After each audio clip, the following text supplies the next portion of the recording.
Do you know that joy stimulates the growth of the brain systems involved in character formation, identity consolidation, and moral behavior? Hi, if I haven't met you yet, I'm Tina Bracken, and I serve on the board for Motherless Daughters Ministry. I'm excited to bring you this Monday morning ministry moment. Each week, you will receive a short message that is connecting us all together. Words of encouragement, quotes you identify with, and support we all need to hear. Motherless Daughters Ministry is passionate about freeing women from the bondage of grief and loss through self-discovery, understanding how loss has shaped their lives, and by empowering them to journey towards healing themselves and by helping others. We want to see people grow in their relationships with God and with each other. If you are aware of other motherless daughters, please share this message with them. And if this message is speaking to you, hit the like button. Tag somebody in the comments if they should watch this video. We want to hear what you have to say, so please share your thoughts and questions in the comment section. We will respond to your comments. Remember, this ministry was created to empower, educate, support, and help motherless daughters heal from their grief. So, strap yourselves in, folks. Today, we'll start with a science lesson, specifically neuroscience.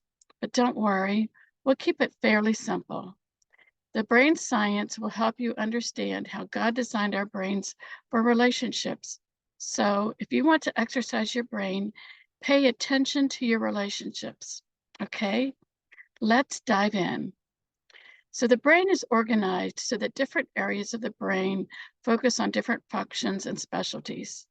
The left side of the brain specializes on processing information, language, time, and logic.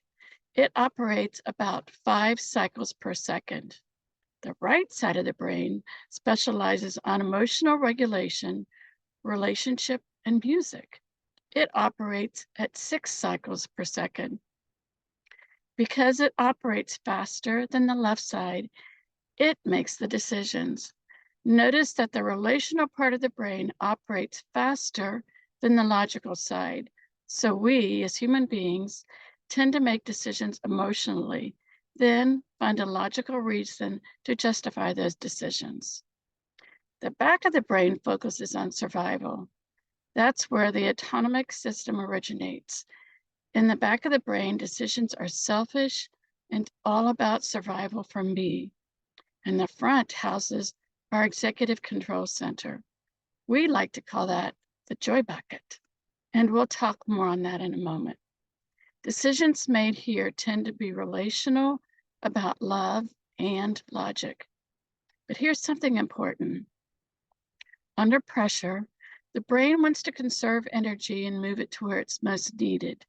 If stress rises too far, we begin to experience emotional trauma. The brain starts shutting down from left to right, then front to back. Under intense stress, we forget who we are and how to act like ourselves. Notice the first thing to go is the left side of the brain, where logic and language live. Have you ever gotten so upset that you had trouble talking? Ever had test anxiety? But under trauma response, we stop acting like ourselves and react from a sense of overwhelm. Have you been so upset that you couldn't think straight or talk right? The more this brain shuts down, the less we act like ourselves. Joy grows the executive control center, which regulates internal emotions and external relationships with behaviors and people. This can be up to 35% of your brain, and it grows through joyful interactions with other people and can grow throughout your life. To your brain, joy means that someone is glad to be with me. So whether we are interacting with someone here and now or remembering someone we appreciate, we are helping the executive control center. The more we practice joy, the better we can handle upsetting emotions and stay engaged with people. When practicing joy through appreciation, it is important to feel it, not just think it. Feeling appreciation in our bodies lets us know that the right part of the brain is lighting up and our relational circuits are firing. If we only think it and don't feel it, we may be bypassing that part of the brain that we want to be active. Are you still with me? So let's talk a little bit about some emotions we aren't fond of. There are areas in the brain for emotions. We call them the big six emotions: anger, disgust, shame, fear, despair, and sad.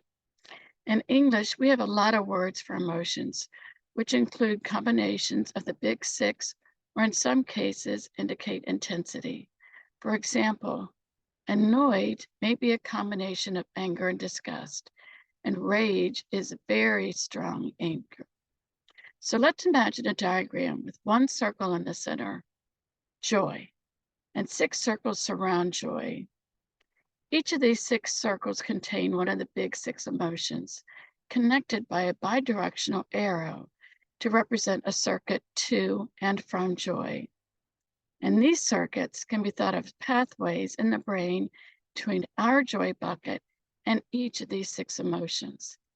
These pathways are supposed to be developed in the second year of life, the terrible twos. And as we experience each emotion, our parents teach us to return to joy from that emotion. Return to joy is learned. Circuits must be developed and strengthened through training. If no one taught you how to return to joy from a particular emotion, you don't have the circuits. And without them, we don't handle that emotion well. We may hop over to another emotion. For example, some people only know how to return to joy by getting angry, or they may not handle anger well and go to despair. Often, we try to avoid the emotions that we don't handle well. Have you ever heard someone say, "Don't get me angry"? You don't want to see that. Here's the good news. Return to joy can be trained later in life if we didn't learn it in our terrible twos. It takes longer, it would have been, but it can be done. So let's pause and think about how this affects you as an individual. Take a moment and reflect on these questions. What drives me? Think about the past 30 days. Have your actions been motivated by joy or by another emotion? Have you been moving toward what you desire or trying to avoid negative emotions? What emotions do you feel confident handling? Which emotions could you use some help with? Do you know someone who handles emotions well? Can you reach out to them and enlist their help?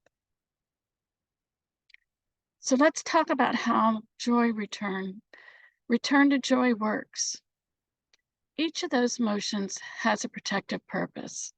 That purpose may be to protect us, fear of snakes, or protect us from shame when we bite our sister.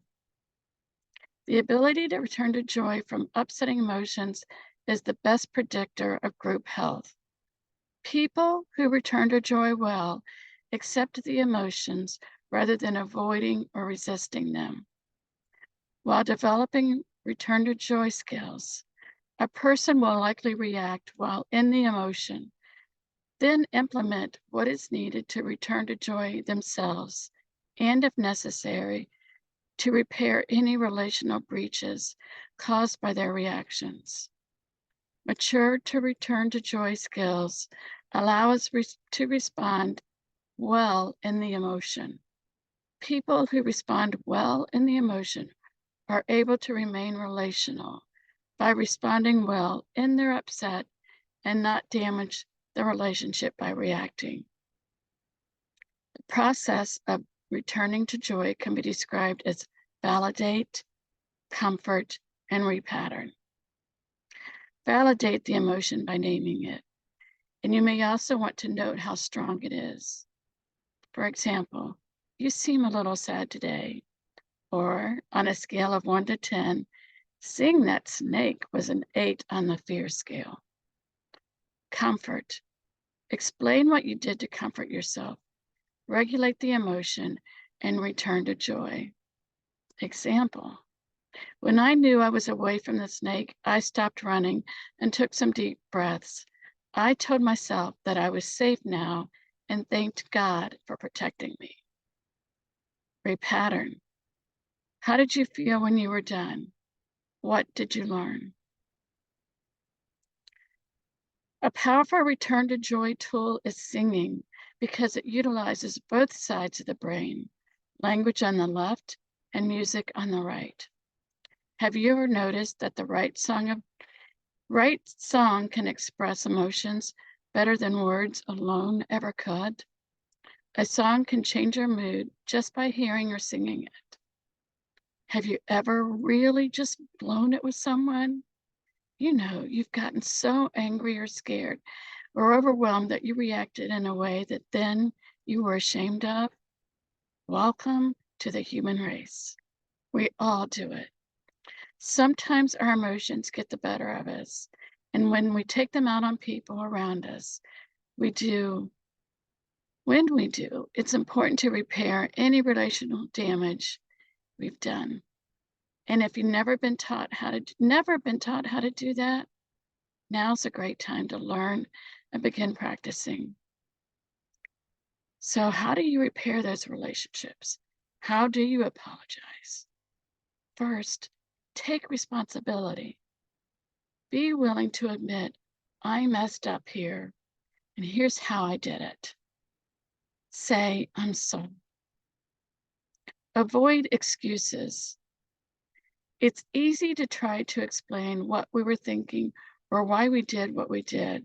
However, that just tends to dilute the apology. Unless you are asked to explain, let the apology stand. Ask for forgiveness. Really, ask. Say, will you please forgive me? Asking forgiveness shows humility and gives the person wronged the opportunity to respond. Make amends as appropriate. If you broke something, replace it. If you were late or missed a meeting, offer to buy them lunch. And be thankful. Let the person know how much the relationship means to you and how you are looking forward to deepening it in the future. Remember, return to joy is learned. Circuits must be developed and strengthened through training. Remember, more than anything, joy changes everything. So, we would like to wish you a wonderful week, and we'll talk to you next Monday. Goodbye.